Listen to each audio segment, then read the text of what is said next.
Hello students, this side doctor Gaurav Mehra.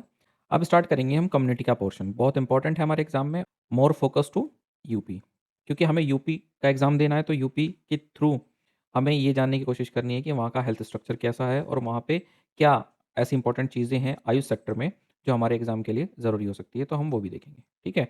Specially हम यहाँ पर जो लेक्चर स्टार्ट कर रहे हैं, ये लेक्चर सीरीज़ में हम कवर करेंगे हेल्थ प्रोग्राम्स। ठीक है ना। कम्युनिटी का बहुत मेजर पोर्शन आता है ना।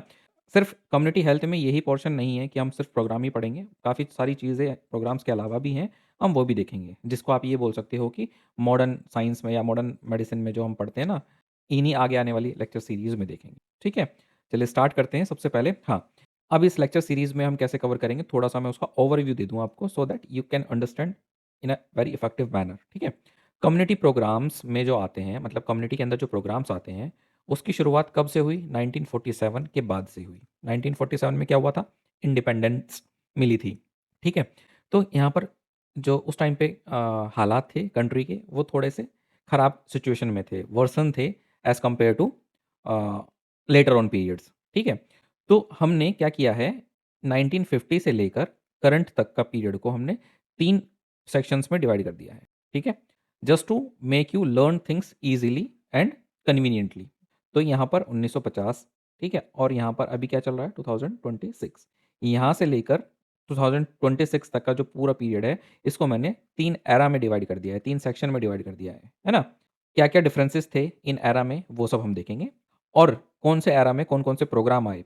इसलिए किया है मैंने, ताकि आपको अगर कोई एक सेक्शन याद आ गया, उसके अंदर प्रोग्राम याद आ जाएँगे। क्योंकि अगर आप कंटिन्यूअसली याद करते जाएँगे कि अच्छा अब ये कंट्रोल प्रोग्राम लॉन्च होता है, फिर इसका रीनेम कर दिया जाता है, फिर इरेडिकेशन आ जाता है, फिर दूसरे प्रोग्राम का नाम ही आ गया, तो कंटिन्यूटी में बहुत सारे आपको वो याद करने पड़ेंगे, क्या ईयर्स, वो थोड़ा-सा डाइजेस्ट नहीं होंगे ईज़िली।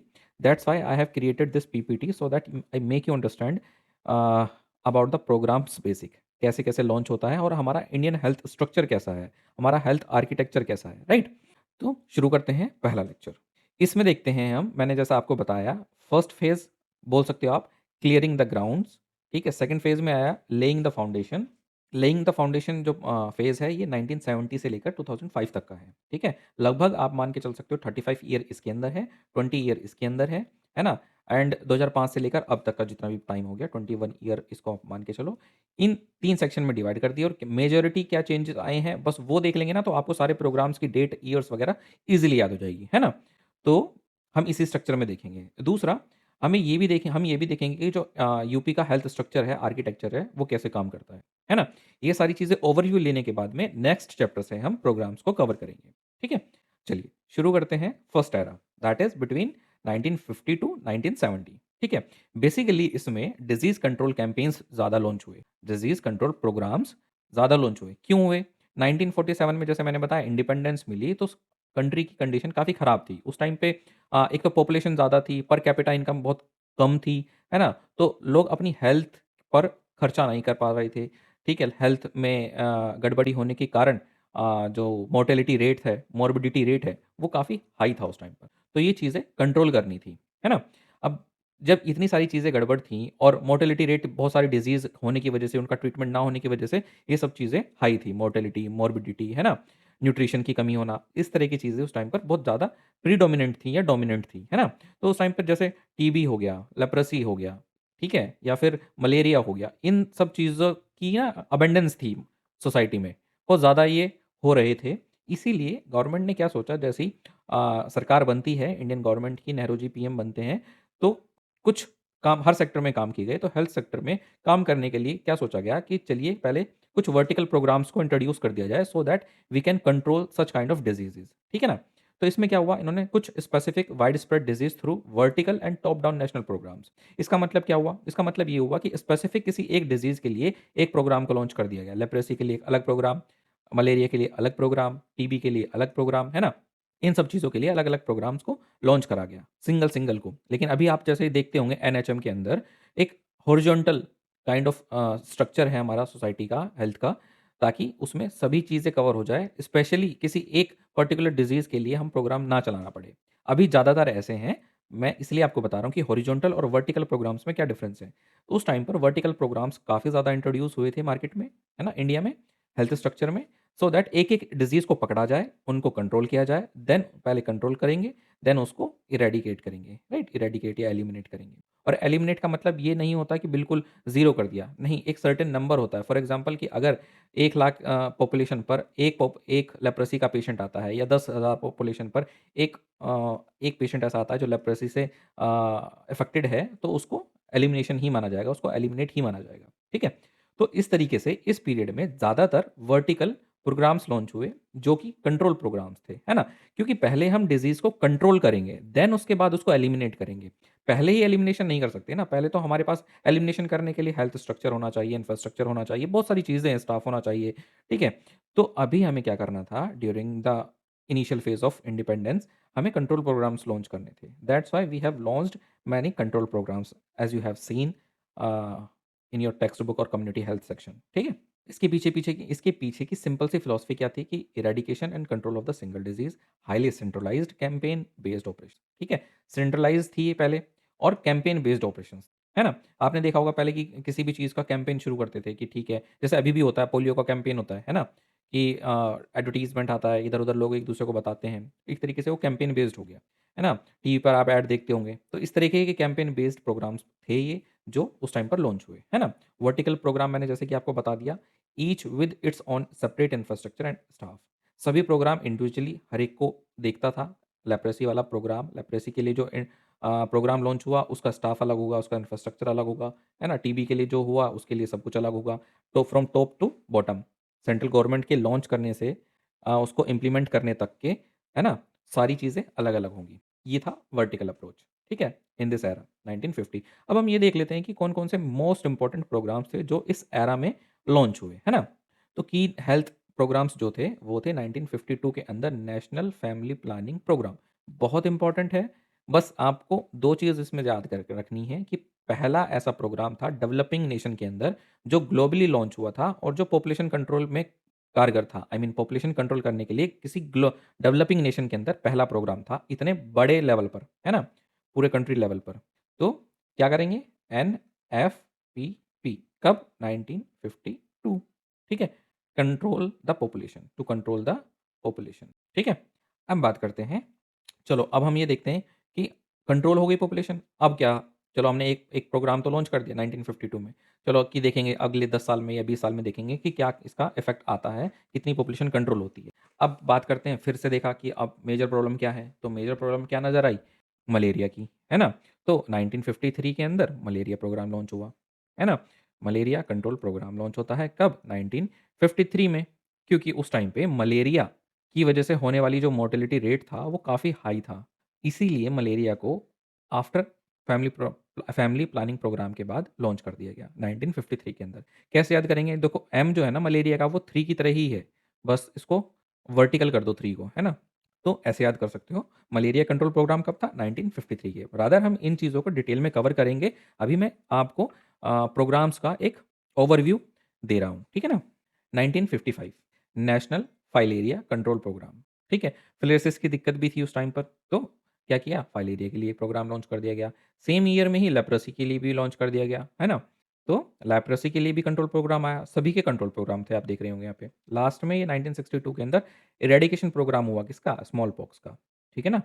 तो अभी क्या याद करना है कि मलेरिया 1953, फिर उसके बाद में फाइलेरिया एंड लेप्रोसी। कैसे याद करेंगे? वो भी अच्छी-अच्छी ट्रिक्स हैं, तो we will see those also in upcoming lectures, ठीक है? फिर आते बात 1962 में। 1962 में ट्यूबरक्लोसिस आया, ठीक है? सेम ईयर में स्मॉल पॉक्स का इरेडिकेशन प्रोग्राम, ठीक है ना?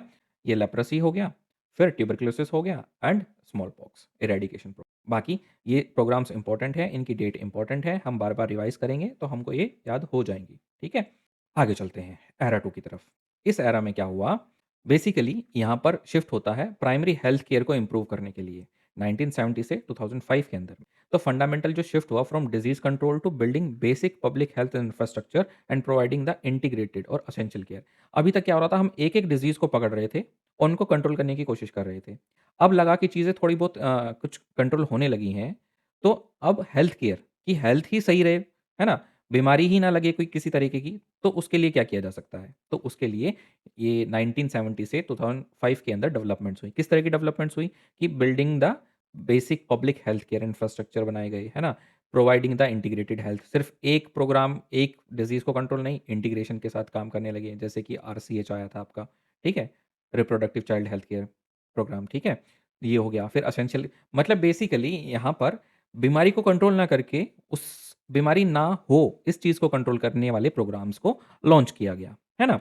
दूसरा, इंफ्रास्ट्रक्चर बिल्ड किया गया, क्योंकि शुरुआत में तो इंडिया जैसे इंडिपेंडेंट हुआ था, तो इतना पैसा नहीं था, इतना गरीबी भी थी, तो इंफ्रास्ट्रक्चर उस टाइम पर नहीं बना था। तो धीरे-धीरे चीज़ें इस फ़ेज़ में बननी स्टार्ट हुई, ठीक है? अब बात करते हैं कि इसके अंदर बेसिकली कौन किस क्या फ़िलॉसफ़ी थी इस फ़ेज़ की।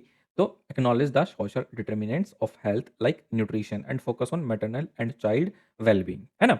ये बीमारी ना हो, इसके लिए क्या है? हमें क्या करना है? माता को और बेबी को, दोनों को proper nutrition, proper health care facilities ये प्रोवाइड करनी है, ताकि ना तो मोर्टेलिटी रेट बढ़े, ना मॉर्बिडिटी रेट बढ़े, है ना? एक चीज़। दूसरा, स्ट्रक्चर स्टार्ट हुए बनने, begin the integrating the services rather than running parallel campaign. जैसे कि मैंने अभी बताया, स्ट्रक्चर इन द सेंस मैं ये भी बोल रहा हूँ कि इंटीग्रेटिंग सर्विसेज़, अलग-अलग सर्विसेज़ को मर्ज कर दिया गया। ये सभी सर्विसेज़ जो अलग-अलग प्रोग्राम्स में लॉन्च हो रही थी, वो एक उनका एक इंटीग्रेशन कर दिया गया और उसी के अंडर में सब चीज़ें आ गई। मतलब सभी चीज़ें नहीं आई, उसके बाद भी बहुत सारे प्रोग्राम इंडिविजुअली लॉन्च हुए, लेकिन एक पहल थी, एक स्टेप था उस टाइम पे कि चलो एक प्रोग्राम इंटीग्रेटेड वाला लॉन्च करते हैं। इसीलिए आईसीडीएस लॉन्च हुआ था, है ना? आगे हम देखेंगे, लेकिन अभी के लिए याद रखो कि सभी जो पैरेलल प्रोग्राम्स चल रहे थे, वर्टिकल प्रोग्राम्स चल रहे थे, तो यहाँ से हॉरिजॉन्टल अप्रोच को अ, अपनाना शुरू किया गया। ये देखा जाएगा अब आगे कि अच्छा ये किस तरह की अप्रोच है, अगर काम करती है तो हम हॉरिजॉन्टल अप्रोच में जाएँगे, अगर ये काम नहीं करती है तो फिर हमें एक-एक प्रोग्राम को ही आगे लेके चलना है। तो आगे आने वाले लेक्चर्स में मैं यही बताऊँगा आपको कि किस तरीके से हमारा हेल्थ स्ट्रक्चर डेवलप हुआ, कैसे प्रोग्राम्स आए। अब ये देख लेते हैं, जैसे कि मैंने आपको बताया, इस 1970 से लेकर 2005 के अंदर बेसिकली किन प्लान्स को लॉन्च करा गया और ये क्यों इंटीग्रेटेड थे। तो जैसे कि मैंने अभी आपको बताया कि आईसीडीएस लॉन्च हुआ, है ना? आईसीडीएस लॉन्च हुआ 1975 में। क्या था इसका मेन मकसद? इसका मेन मोटो था to integrate the child development and other services. Other services में मदर की भी हेल्थ आ जाती है इसके अंदर, ठीक है ना? तो इंटीग्रेशन भी इसी चीज़ का हुआ कि मदर की हेल्थ भी, चाइल्ड का डेवलपमेंट भी, चाइल्ड का बर्थ वगैरह भी सब इसके अंदर आ गया। लेकिन यहाँ पर इम्पोर्टेंट रखने वाली चीज़ क्या है कि ये सारी चीज़ें किसके इंट्रोडक्शन के साथ शुरू होती हैं? तो आंगनवाड़ी के, ठीक है? आंगनवाड़ी सेंटर्स का बनना शुरू हुआ इस टाइम पर, और आंगनवाड़ी वर्कर जो होते हैं, इसमें मेन रोल प्ले करते हैं, ठीक है? और जब ये पता लगा कि आंगनवाड़ी वर्कर एक ग्राउंड लेवल पर काफ़ी अच्छा इम्पैक्ट डाला है, अगले 10-20 सालों में जब ये पता लगा कि एडब्ल्यूडब्ल्यू ने काफ़ी अच्छा काम किया है, देन उसी के बिहाफ़ पर 2005 के अंदर में आशा वर्कर लॉन्च हुए, है ना? आशा वर्कर में एक्रेडिटेड सोशल हेल्थ एक्टिविस्ट, ठीक है? बहुत इंपॉर्टेंट है, याद करके चलना। ये दोनों ही इंट्रोडक्शन जो थे, ये माइलस्टोन थे, है ना? आईसीडीएस में लॉन्च हुआ आंगनवाड़ी का 1975, बहुत याद रखना है आपको। इसमें बेसिकली आंगनवाड़ी वर्कर का क्या काम होता है? आप लोगों को पता ही होगा, एज़ यू नो, कि बच्चों की न्यूट्रिशन को कंप्लीट करना, ये अपने आप में एक ऐसा प्रोग्राम था इंटीग्रेटेड, जैसा कि बता रहा है। एक तो इसमें मदर की हेल्थ को ध्यान में रखा गया, बेबी के डेवलपमेंट को ध्यान में रखा गया थ्रू प्रॉपर न्यूट्रिशन, ठीक है ना? तो हेल्थ भी और न्यूट्रिशन भी, दोनों को कवर कर दिया गया इसके अंदर, आईसीडीएस के अंदर, है ना? और उसके बाद में 2005 के अंदर जब एनआरएचएम लॉन्च होता है, उस टाइम पर आशा वर्कर को इंट्रोड्यूस किया गया। इसकी फुल फॉर्म आपको पता होनी चाहिए, कब इंट्रोड्यूस होती है, और दोनों ही ये जो चीज़ें थी, ये ग्राउंड ब्रेकिंग थी इंडियन हेल्थ सिस्टम के लिए, ठीक है ना? इसीलिए ये 2 चीज़ तो आप याद करके चलेंगे। अब अब जैसा कि मैं बता रहा हूँ आपको यहाँ पर, कहाँ से 1970 से लेकर 2005 के अंदर की बात बता रहा हूँ ना, तो 1975 में आईसीडीएस आया। बाद में चल के ये काफ़ी ग्राउंड ब्रेकिंग था। उसके बाद में क्या हुआ? बच्चे हो गए, उनकी हेल्थ ठीक है। अब इन्होंने, आंगनवाड़ी वर्कर ने जब न्यूट्रिशन प्रोवाइड करना शुरू करा, मैं एक स्टोरी फॉर्म में बता रहा हूँ, थोड़ा-सा याद आएगा आपको जब आप एग्ज़ाम लिख रहे होंगे। अब क्योंकि आंगनवाड़ी वर्कर यहाँ पे इंट्रोड्यूस हुई, तो ये रिपोर्ट करती थीं, कहाँ पर? नियर बाय पीएचसी वगैरह में, सीएचसी वगैरह में, ठीक है ना? कि मतलब लोकल बॉडी को इन्फॉर्म करती थी कि एक्चुअली में क्या है, न्यूट्रिशन तो ठीक है, लेकिन उनकी जो बॉर्न होते ही उनमें ना कुछ डिज़ीज़ेज़ हैं, वो हो जा रही हैं बच्चों को, लाइक निमोनिया हो गया, टीबी हो गया। तो इन चीज़ों को कैसे कवर किया जाए? तो इनके सजेशन के बिहाफ़ पर, याद करने के लिए बोल रहा हूँ, इनके सजेशन के बिहाफ़ पर ये सोचा गया, क्यों ना हम, जैसे कि वर्ल्ड में है ना? वर्ल्ड में इम्यूनाइज़ेशन प्रोग्राम लॉन्च हुआ है, वैसे ही क्यों ना हम expanded programme of on immunization को लॉन्च कर दिया जाए, हमारी कंट्री में भी। सो दैट जो बचपन में होने वाली मॉर्बिडिटीज़ हैं, उसको कंट्रोल कर लिया जाए। इसीलिए 1975 के बाद में 1978 के अंदर क्या हुआ? ईपीआई लॉन्च होता है। एक्सपेंडेड एक्सपेंडेड मतलब जो वर्ल्ड में चल रहा था, उसको और एक्सपेंड करने के लिए अपनी कंट्री भी खोल दी गई, है ना? कि एक्सपेंड यहाँ पर हो जाएगा ये इम्यूनाइज़ेशन प्रोग्राम। तो इसका इनिशियली नाम क्या था यूआईपी का? एक्सपेंडेड प्रोग्राम ऑन इम्यूनाइज़ेशन, ठीक है? टू इवॉल्व और to introduce the immunization in India, है ना? उसके बाद क्या हुआ? 1985 के अंदर में हमने अपना यूनिवर्सल इम्यूनाइज़ेशन प्रोग्राम लॉन्च किया, ठीक है? इसी का नाम बदल के यूनिवर्सल इम्यूनाइज़ेशन प्रोग्राम हो गया। इसके अंदर और वैक्सीन्स इंट्रोड्यूस हो गई, तो इसीलिए इसको यूनिवर्सल इम्यूनाइज़ेशन प्रोग्राम बोल दिया गया। तो दोनों चीज़ याद रखनी है। 1975 में क्या लॉन्च होता है? आईसीडीएस। 1978 में क्या लॉन्च होता है? EPI, expanded programme on immunization. And 1985 के अंदर यूआईपी लॉन्च होता है, that is universal immunization programme. ठीक है? आगे चलते हैं। 2 चीज़ हो गई ना, अभी तक बच्चों की हेल्थ भी कवर हो गई और उनको इम्यूनाइज़ भी कर दिया, उनकी हेल्थ को ध्यान में रख लिया। अब बचा कौन? अब बची हमारी माता, है ना? बेबी का तो ध्यान रख ही रहे थे हम इन दोनों चीज़ों से। अब ध्यान आता है कि भई अब ये भी ज़रूरी है कि हम माता के द्वारा जो बच्चों में डिज़ीज़ इंट्रोड्यूस होती हैं या माता का मोर्टेलिटी रेट प्रेगनेंसी के टाइम पर, डिलीवरी के टाइम पर मोर्टेलिटी रेट हाई है, तो इनको कंट्रोल कर लिया जाए तो और काफ़ी जो डिज़ीज़ेज़ हैं आने वाली, उनसे हम बच सकते हैं, है ना? तो 1997 में RCH programme, reproductive child health services programme को लॉन्च कर दिया गया, ठीक है? तो 1997 में किस-किस की हेल्थ को ध्यान रख रहे हैं? यहाँ पर एक तो रिप्रोडक्टिव एंड चाइल्ड, ठीक है? इसमें माता भी आ गई, चाइल्ड भी आ गया, है ना? और चाइल्ड में होने वाली जो आगे जो हेल्थ इश्यूज़ हैं वो भी आ गए। रिप्रोडक्टिव हेल्थ का मतलब कि जो सेक्सुअल डिजीज़ेज़ हैं माता के थ्रू जो बेबी में आ रही हैं या खुद माता को हो रही हैं और जिसकी वजह से मोर्टेलिटी रेट प्रेग्नेंट वुमेन का वो बढ़ रहा है, वो सब चीज़ें इसी में आ गई, है ना? तो it is a combined structure और combined initiative that includes child care, reproductive care and maternal care. ये सब चीज़ें इसके अंदर आ गई। तो कब की बात है ये? 1997 की। एंड देन ये देखा गया कि हमने इतने सारे प्रोग्राम लॉन्च कर दिए, बेबी के लिए हो गया, बेबी को जो इम्यून करना था उनको वो भी हो गया, मदर की टेक केयर भी हो गई, ठीक है? लेकिन आगे चीज़ बढ़ क्यों नहीं रही है? उसका रिज़ल्ट क्यों नहीं आ रहा? तो उसके लिए लॉन्च होता है जननी सुरक्षा योजना। क्या देखा गया कि ठीक है, हमने लॉन्च तो कर दिए बहुत सारे प्रोग्राम, लेकिन माता तो घर से बाहर ही नहीं निकल रही हैं डिलीवरी कराने के लिए, वो तो हॉस्पिटल तक आ ही नहीं रही हैं।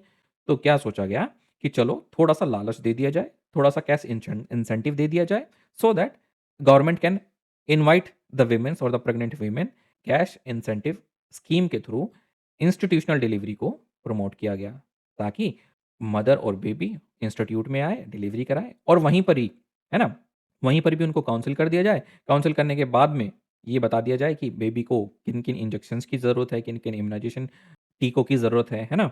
तो ये सब चीज़ें काउंसल करेंगे तो ऑटोमैटिकली हमारी हेल्थ जो स्ट्रक्चर है, आने वाली हेल्थ बीमारियाँ हैं, उन पे इसका इम्पैक्ट ज़रूर देखने को मिलेगा। इसी वजह से कैश इंसेंटिव स्कीम को लाया गया। उस कैश इंसेंटिव स्कीम का नाम क्या है? तो उसका नाम है जननी सुरक्षा योजना। इसमें 2 चीज़ हुई, क्या? एक तो इंस्टीट्यूशनल डिलीवरी को प्रमोट किया गया, ठीक है? इंस्टीट्यूशनल डिलीवरी को प्रमोट किया गया। दूसरा जैसा इसका नाम ही बता रहा है, जननी सुरक्षा योजना, है ना? To reduce the maternal mortality. और भी बहुत सारी चीज़ें थी, बहुत सारे प्रोग्राम्स थे लॉन्च हुए इस फेज़ में, बट मोटा-मोटा क्या डेवलपमेंट हुई वो मैंने अभी आपको यहाँ पर समझा दिया, है ना? अब आगे चलते हैं।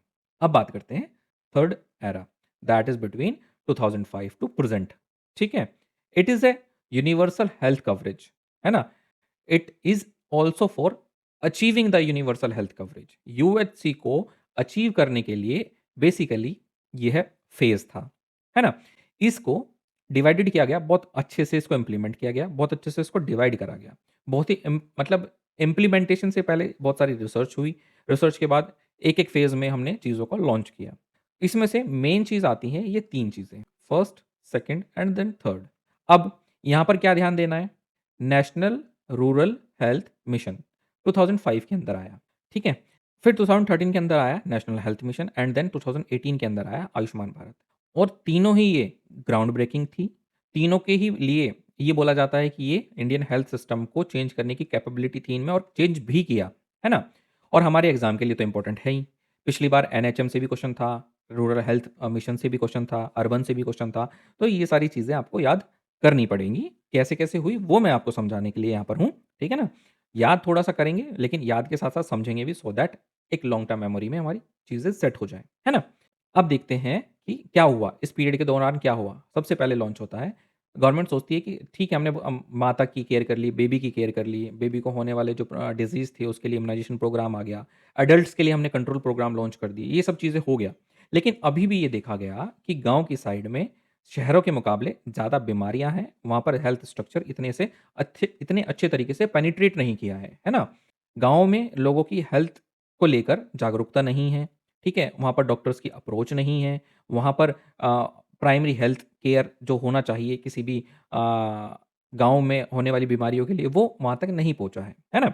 तो क्या किया? गवर्नमेंट ने लॉन्च कर दी है एक scheme that is national rural health mission. इस मिशन को लॉन्च करने के बाद में कुछ दिन वेट किया गया। कितने दिन वेट किया गया? कम से कम 8 साल का इंतज़ार और 8 साल बाद 2013 में नेशनल अर्बन हेल्थ मिशन को लॉन्च कर दिया गया।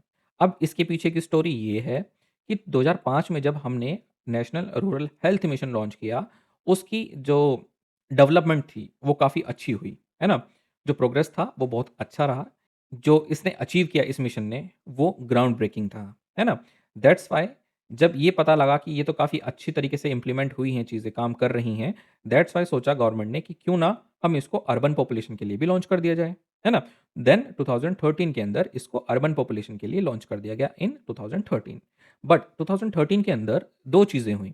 गवर्नमेंट ने ये सोचा कि अब ये रूरल के लिए भी है सेम और अर्बन के लिए भी लॉन्च कर रहे हैं हम, तो क्यों ना इन दोनों को एक ही अम्ब्रेला के नीचे इकट्ठा कर लिया जाए, है ना? उस अम्ब्रेला का नाम क्या था? NHM, that is national health mission, है ना? तो जो नेशनल हेल्थ मिशन है ये दोनों को इसमें दोनों आते हैं आई मीन एनआरएचएम भी, एनयूएचएम भी। एनयूएचएम कब आया? 2013 के अंदर, ये आया 2005 के अंदर। एनएचएम कब आया? ये 2013 के अंदर। बताया ना मैंने, जब ये लॉन्च हुआ तो इसको लॉन्च इसीलिए करा कि चलो एक अम्ब्रेला के नीचे दोनों कर देते हैं, है ना? तो दोनों की डेट याद रखना। तीसरा 2018 के अंदर आयुष्मान भारत आया, ठीक है? कुछ चेंजेस हुए हैं हर फ़ेज़ में, क्या-क्या हुए हैं, वो हम थोड़ा-सा ब्रीफ में अभी देख लेते हैं, ताकि आपको ये पता लग जाए कि कैसे आखिरकार जो ये एनआरएचएम है इतना सक्सेसफुल रहा और उसके बाद में इन इसके बिहाफ़ पर ही, इसके तर्ज पर ही, ठीक है ना? एनयूएचएम का इंट्रोडक्शन होता है, ठीक है? तो अब हम देख लेते हैं कि एनआरएचएम जो कि 2005 में लॉन्च होता है, उसकी बेसिक स्ट्रक्चर क्या है ना? तो NRHM was the fundamentally redesigned Indian health architecture.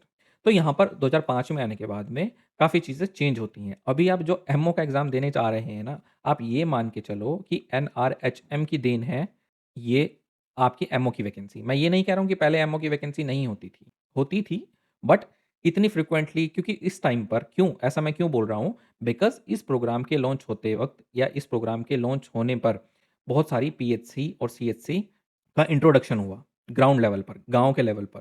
बहुत ही क्योंकि हमें कम्युनिटी में या गाँव में अप्रोच को बढ़ाना था, डॉक्टर्स का अप्रोच बढ़ाना था, है ना?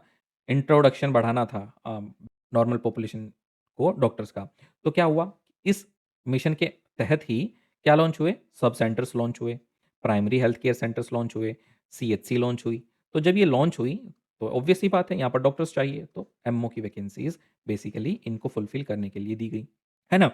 तो आपका काम यही रह जाता है मतलब जब आप एज़ अ डॉक्टर सेलेक्ट होकर जाएँगे, आप किसी पीएचसी में या सीएचसी में बैठेंगे, ठीक है ना? जब आप यहाँ पर काम करेंगे तो आपको पता लगेगा कि हम कैसे काम करते हैं। तो वो स्ट्रक्चर मैं आपको यहाँ पर अब समझा देता हूँ कि हम बेसिकली या आप एमओ बनोगे तो कैसे काम करेंगी चीज़ें। तो सबसे पहले ये देख लेते हैं, वो अगली स्लाइड में मैं आपको समझा दूँगा। फ्लो चार्ट में है कैसे-कैसे इंडियन हेल्थ स्ट्रक्चर काम करता है ना? चलो ये देखते हैं सबसे पहले कि एनआरएचएम जो था वो इंडियन हेल्थ आर्किटेक्चर को पूरी तरीके से रीडिज़ाइन कर दिया गया इसकी वजह से। इससे क्या हुआ? तो इससे हुआ डिसेंट्रलाइज़ेशन, ठीक है? कम्युनिटी फ़ोकस्ड सिस्टम था ये, है ना? कोई एक कम्युनिटी है, कोई एक गाँव है, उसको फ़ोकस में रखकर ये चीज़ें हुई, है ना? अब अब कोई भी मेडिकल ऑफ़िसर है, वो या तो पीएचसी में बैठता है या सीएचसी में बैठता है, ठीक है? और आपको पता ही होगा कि पीएचसी कितने पॉपुलेशन पे काम करती है और सीएचसी कितने पॉपुलेशन पे काम करती है। अब क्योंकि पीएचसी ग्राउंड लेवल पे है, कम पॉपुलेशन पे काम करती है, 8 या 10 गांव पॉपुलेशन के अकॉर्डिंग इसके अंडर में होते हैं, तो it is very easy to approach any medical officer to the patient. ठीक है, कोई भी पेशेंट इजीली पीएचसी तक जाकर डॉक्टर को अप्रोच कर सकता है। ठीक है ना, पीएचसी पर वहाँ पर चीज़ें कंट्रोल नहीं होती हैं, वहाँ पे जो बैठे हुए एमओ वहाँ से लगता है उनको कि कुछ गड़बड़ है, then they can refer to CHC. यहाँ पर स्पेशलिस्ट डॉक्टर बैठे रहते हैं, है ना? तो इस तरीके से ये चीज़ें काम करनी स्टार्ट हुई और इसी के अंदर आशा वर्कर लॉन्च होती हैं। तो आशा वर्कर कहाँ पे आई, है ना? क्योंकि पेशेंट ये रहे, पेशेंट गए पीएचसी में, पीएचसी से रेफर कर दिए गए सीएचसी में अगर ठीक नहीं होते हैं।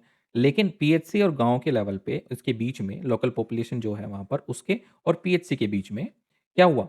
इनका इंट्रोडक्शन हुआ। किसका? आशा वर्कर। ठीक है? यहीं पर ही एडब्ल्यूडब्ल्यू आंगनवाड़ी वर्कर भी यहीं पे इंट्रोड्यूस होते हैं। मतलब इंट्रोड्यूस तो पहले ही होते हैं लेकिन उनका काम यहाँ पर है ना? तो क्या याद करेंगे हम? सबसे पहले आशा वर्कर का इंट्रोडक्शन, ठीक है? Introduction to the accredited social health activist as a revolutionary link between the community and public health system. वही जो मैं आपको बता रहा था, इन दोनों के बीच में लिंकेज का काम करा इन्होंने। कोई डिज़ीज़ हुई, कोई टीबी का पेशेंट अगर किसी को पता लगा गाँव में कि भाई ये टीबी का पेशेंट है ये, अब इसको ट्रीटमेंट चाहिए। एक तो पेशेंट को नहीं पता कि मुझे जाना कहाँ पर है ना? दूसरा पेशेंट जाना नहीं चाहता। तो जो आशा वर्कर हैं, वो ये लिंकेज का काम करती हैं क्योंकि ये जो आशा वर्कर है, दिस पर्सन और this health care worker is from the community it belongs to. क्योंकि जो ये आशा वर्कर है, ये कहाँ से बिलॉन्ग करती है? ये इसी लोकल कम्युनिटी से बिलॉन्ग करती है। तो लोकली इसको जानने वाले लोग काफ़ी हैं, है ना? अब ये क्या कहेगी पेशेंट से? क्योंकि ये पेशेंट को तो जानती है। तो ये पेशेंट को बोलेंगे कि आपको यहाँ पर दिखाना चाहिए, यहाँ पर डॉक्टर साहब बैठते हैं। आपको ये टीबी अगर हुई है आपको या कोई भी डिज़ीज़ मान लो, है ना? कि आपको यहाँ पर एक बार जाके दिखाना चाहिए। वो क्या कहते हैं, वो मेडिसिन क्या देते हैं, उसके बिहाफ़ पर आपको आगे अप्रोच करनी चाहिए। आप ऐसा मत करना, या तो आपको टीबी हो या तो आप ना दिखाओ। 2 चीज़ हो सकती हैं, या तो पेशेंट नहीं जाएगा, सोचता रहेगा पता नहीं क्या हुआ है, ठीक है।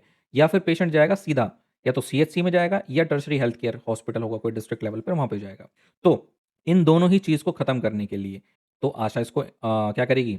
आशा वर्कर आशा वर्कर इनको बोलेंगे कि जाओ डॉक्टर को दिखा के आओ। दूसरा, यहाँ से जो टर्शियरी हेल्थ केयर जो हमारा हॉस्पिटल है, कोई इंस्टीट्यूट है, उससे उससे डिपेंडेंसी हटेगी, राइट? क्योंकि हमें डिसेंट्रलाइज़ेशन भी करना है। चलो एक एग्ज़ाम्पल से समझते हैं, एक सिनेरियो को क्रिएट करते हैं